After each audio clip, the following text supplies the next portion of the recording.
ప్రేమ జీవన జ్యోతి సీరియల్లో ఈరోజు ఇంట్రెస్టింగ్గా ఉంటుంది.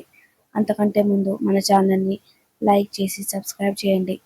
సీను ఆదిత్యతో చెప్పండి ఆదిత్య బాబు అని అంటుంటే నీకు ఏ సమాధానం చెప్పాల్సిన అవసరం లేదు అని ఆదిత్య అంటూ ఉంటాడు.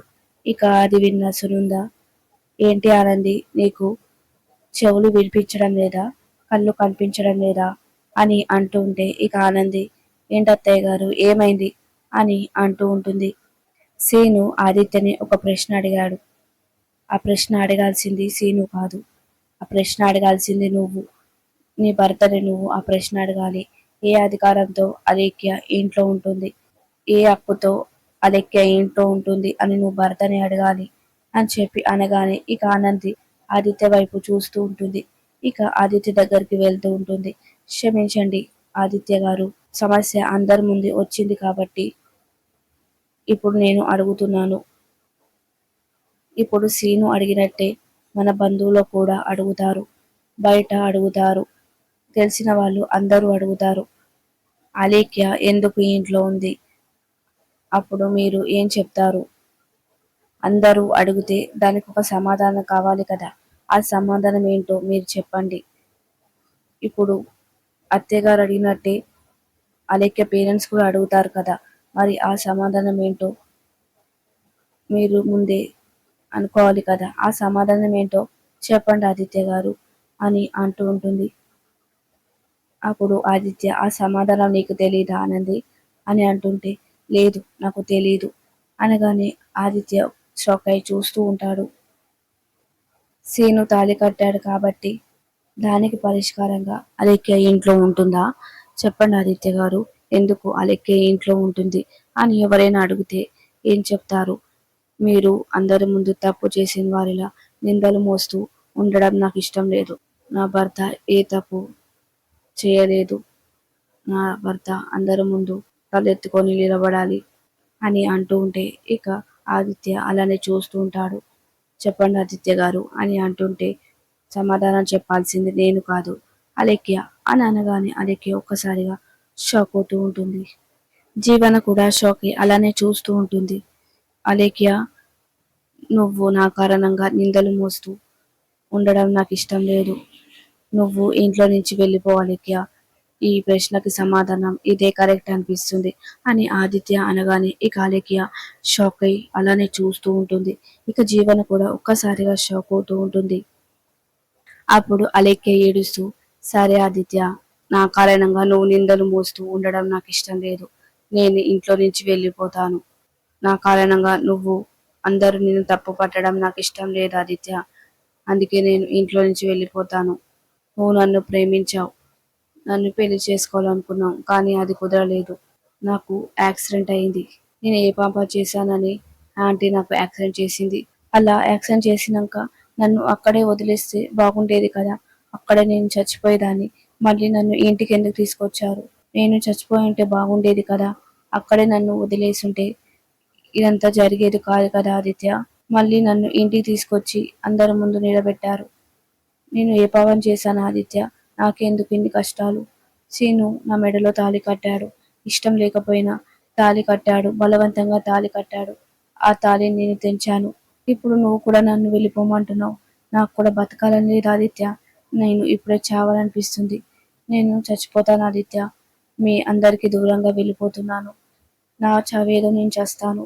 అందరికీ దూరంగా వెళ్ళిపోతూ నేను చస్తాను బతుకుతాను నాకే తెలీదు అని చెప్పి అంటుంటే, ఇంకా ఎన్నిసార్లు చెప్తావు అలా చస్తానని చెప్పి అని సీను అంటుంటే, నువ్వు మాట్లాడకు అని ఆదిత్య అంటూ ఉంటాడు. నేనైతే వెళ్ళిపోతున్నాను అని చెప్పి ఏడుస్తూ నాటకం ఆడుతూ వెళ్తూ ఉంటే ఇక ఆదిత్య, ఆగు అలేఖ్య అని చెప్పి ఆపుతూ ఉంటాడు. ఎందుకురా ఆపుతున్నావు? నాన్న, సమాధానం చెప్పాల్సింది అలేఖ్య కాదు, అమ్మ అని అంటూ ఉంటాడు. ఏంటి అమ్మనా? అవును, ఈ యాక్సిడెంట్ చేసింది ఎవరు? అమ్మే కదా. ఇప్పుడు అలేఖ్యని ఇంట్లో నుంచి పంపిస్తే తను రేపు చచ్చిపోతే ఎవరిది రెస్పాన్సిబిలిటీ? అందరూ మననే అంటారు. ఈ అమ్మాయిని ఇంట్లోకి తీసుకొచ్చారు, ఆ తర్వాత పంపించి వాళ్ళే చంపేశారని అంటారు. తనని యాక్సిడెంట్ చేసిన తర్వాత మనం మంచిగా చూసుకున్నాం. ఇప్పుడు కూడా తను ఇంట్లోనే ఉంటుంది. తనకి శరీరం కానీ గాయం మంచిగా అయింది, కానీ మనసుకు గాయం తగ్గలేదు. ఆ గాయం తగ్గేంత వరకు తను ఇంట్లోనే ఉంటుంది.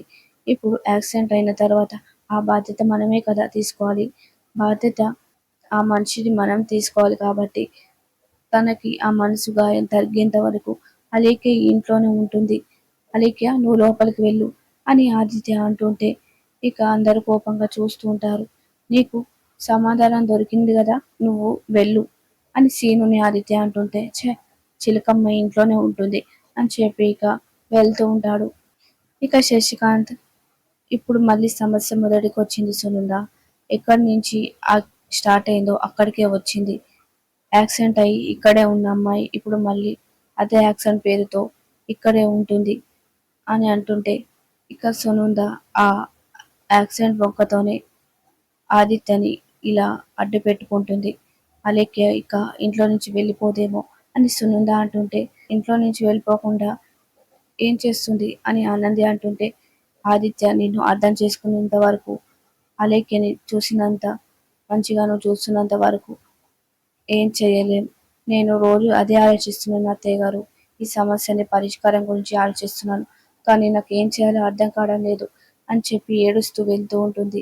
ఇక శశికాంత్ కూడా బాధపడుతూ ఉంటాడు. పిల్లల్ని అలానే చూస్తూ ఉండాలా అంటుంటే లేదు, మనం ఏదో ఒకటి చేయాలి. ఆదిత్య ఆనందిల మధ్య ఏకాంతం జరగాలి. అప్పుడే వాళ్ళు కలుస్తారు అని చెప్పి సునంద అంటూ ఉంటుంది. ఇక అలేఖ్య ఏంటి ఆ సీన్ ఏమనుకుంటున్నాడు అని జీవనతో అంటుంటే అప్పుడు జీవన ఆ సీను చేపించలేదు, ఇదంతా ఆనందియే చేపించింది. ఆ సీను కీలుబొమ్మ ఆనంది ఆడిచ్చిందల్లా ఆడుతున్నాడు. అది ఆ సీను ప్రశ్న కాదు, అది ఆనంది ప్రశ్న.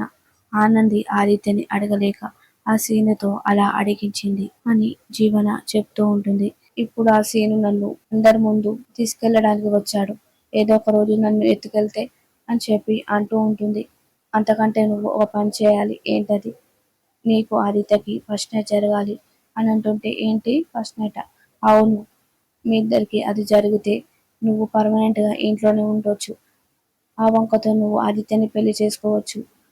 మరి అదెలా జరుగుతుంది? ఏదో ఒక వీక్ మూమెంట్లో నువ్వు ఆదిత్యకి దగ్గరైపో అని అంటూ ఉంటే ఆదిత్య దగ్గర కాడు కదా. ఆదిత్య అలాంటి మనిషి కాదు, నాకు కూడా తెలుసు. కానీ నువ్వే ఛాన్స్ తీసుకొని నువ్వే రెచ్చిపోవాలి అని చెప్పి జీవన అంటూ ఉంటుంది. ఆలోపు ఆ సీను నన్ను తీసుకెళ్ళిపోతే అవును, అది కూడా నిజమే. నీకు ఒకే ఒకరి సపోర్ట్ తీసుకో. ఎవరి ఆ సపోర్ట్? నేను చెప్తాను అని చెప్పి ఇక బ్యాక్గ్రౌండ్లో మనకు చూపించకుండా మాట్లాడుతూ ఉంటుంది. సరే, నేను ఆ మనిషితోనే మాట్లాడతాను అని చెప్పి అలేఖ్య అంటూ ఉంటుంది. ఇక ఆనంది బాధపడుతూ అలానే ఆలోచిస్తూ కూర్చొని ఉంటే అప్పుడే ఇక ఆదిత్య వస్తూ ఉంటాడు. ఇక అది చూసిన ఆనంది ఆదిత్య దగ్గరికి వస్తూ ఉంటుంది. ఇక ఆదిత్య వెళ్ళిపోతూ ఉంటే ఆగండి ఆదిత్య గారు, మీరు వెళ్ళిపోవాల్సిన అవసరం లేదు, నేనే వెళ్ళిపోతాను అని చెప్పి వెళ్ళిపోతూ ఉంటుంది. ఇక అది చూసిన ఆదిత్య అసలు తప్పు చేసింది ఎవరు? నేనా, ఆనందినా? మరి ఆనంది ఏ తప్పు చేయకుంటే అలా ఎందుకు వెళ్ళిపోతుంది? తప్పు చేయని మనిషే కదా అలా వెళ్ళిపోతారు. ఇక చిట్టితో మాట్లాడుతూ ఆనంది చాలా మంచి అమ్మాయి, అందరిని అర్థం చేసుకుంటుంది అని అంటూ ఉంటాడు. చిట్టితో చెప్తూ ఉంటాడు. ఇక ఆనంది కూడా పక్క రూమ్కి వచ్చి ఆదిత్య గారు, మీరు నన్ను ఎందుకు అపార్థం చేసుకుంటున్నారు అని ఆదిత్య ఫోటోని చూస్తూ అంటూ ఉంటుంది. ఇక ఆదిత్య చిట్టితో మీ అక్క మంచిదే, కానీ ఈ విషయంలో చాలా పెద్ద తప్పు చేసింది. తను కూడా ఒక ఆడపిల్లే కదా, ఇలా చేయడం తప్పు అని చెప్పి అంటూ ఉంటాడు. ఇక ఆనంది కూడా బాధపడుతూ ఉంటుంది. ఇక ఆనంది గార్డెన్ లోకి వస్తుంటే అక్కడ ఆదిత్య కనిపిస్తూ ఉంటాడు. ఇక అది చూసిన ఆనంది ఆదిత్య వైపు వస్తూ ఉంటుంది. ఇక ఒకరి కళ్ళలో ఒకరు చూసుకుంటూ ఉంటారు. ఇక ఆనంది ఏడుస్తూ ఉంటుంది. జరిగిందంతా గుర్తు చేసుకుంటూ ఉంటుంది. కాళ్ళు తెప్పించడం, ఒకటిగా ఉండడం అవన్నీ గుర్తు చేసుకొని ఏడుస్తూ ఇక ఒకరినొకరు అక్ చేసుకుంటూ ఉంటారు. ఇంకా నేను తప్పు చేసిన దానిలో కనిపిస్తున్నానా ఆదిత్య గారు? లేదు ఆనంది, నీ గురించి అంతా తెలిసి కూడా నేను ఇలా అన్నాను, నన్ను క్షమించు. నిన్ను అపార్థం చేసుకున్నాను. I'm really very sorry Anandi అని చెప్పి ఇద్దరు అక్ చేసుకుంటూ ఉంటారు. ఎవరైనా నన్ను ఏమైనా అంటే నేనేమనుకోను. ఎవరైనా నన్ను మెచ్చుకున్నా మెచ్చుకోకపోయినా పర్వాలేదు, కానీ మీరు నన్ను మెచ్చుకోకుంటే, మీరు నన్ను అపార్థం చేసుకుంటే నేను తట్టుకోలేను. ఆదిత్య గారు, ఇప్పటికైనా మీరు నన్ను నమ్మారు. మీరు నా కళలో చూస్తుంటే ఆ నిజాయితీ మీకు కనిపించేది. కానీ మీరు నన్ను ఎప్పుడు నా కళ్ళల్లో చూడలేదు, నాతో మాట్లాడలేదు. నా తప్పు ఏం లేదని నమ్మారు. అది నాకు చాలు అని చెప్పి ఇద్దరు హగ్ చేసుకుంటూ ఉంటారు. ఇక ఇదంతా ఆనంది కలకంటూ ఉంటుంది. ఇక ఉదయం కాగానే శశికాంత్ అసలు వీళ్ళని ఎలా కలపాలి అని ఆలోచిస్తుంటే వీరిద్దరికి ఏకాంతం దొరకాలి. నేను ఒక సినిమాలో చూశాను. భార్య భర్తల మధ్య గొడవ జరుగుతుంది. భార్యకి విడాకులు కావాలంటు కావాలనుకుంటుంది. ఆ తర్వాత అనుకోని పరిస్థితుల్లో వాళ్ళు ఆ ఇంట్లోనే ఉంటారు. ఒక సందర్భంలో వాళ్ళు ఒక దగ్గర ఉండడంతో వాళ్ళు ఒకరినొకరు చూసుకుంటూ అర్థం చేసుకొని వాళ్ళు కలిసిపోతారు. ఇప్పుడు మనం అదే చేయాలి అని శశికాంత్ అంటూ ఉంటే ఇక సునంద కూడా ఆలోచిస్తూ ఉంటుంది. అప్పుడే ఇక ఆనంది కాఫీ తీసుకోండి అని చెప్పి ఇక ఇద్దరికి ఇస్తూ ఉంటుంది. ఆదిత్యకి కాఫీ ఇచ్చావా అని సునంద అంటుంటే లేదు, ఆయన నమ్మకం కూడా చూడడం లేదు, కాఫీ తీసుకొని అంటున్నారు అని చెప్పి అనగానే వాడు అలానే అంటాడు, నువ్వు ఇవ్వాలి కదా అని శశికాంత్ అంటుంటే ఆ భర్త ఇష్టమే భార్య ఇష్టం కదా, భర్తకు నచ్చకపోతే నేను అదేలా చేస్తాను మామయ్య గారు అని అంటుంటే నీలాంటి భార్య దొరకడం వాడి అదృష్టం అని చెప్తూ ఉంటే కాదు మామయ్య గారు, ఆదిత్య లాంటి భర్త దొరకడం నా అదృష్టం అని చెప్పి అంటూ ఉంటుంది. ఇక ప్రోమోలో పంతులు గారు ఈ నల్ల పూసలు దేవుడి దగ్గర ఉన్నాయి కదా, అవి తీసి మీ భార్య మెడలో వేయండి అని ఆదిత్యతో చెప్తూ ఉంటాడు.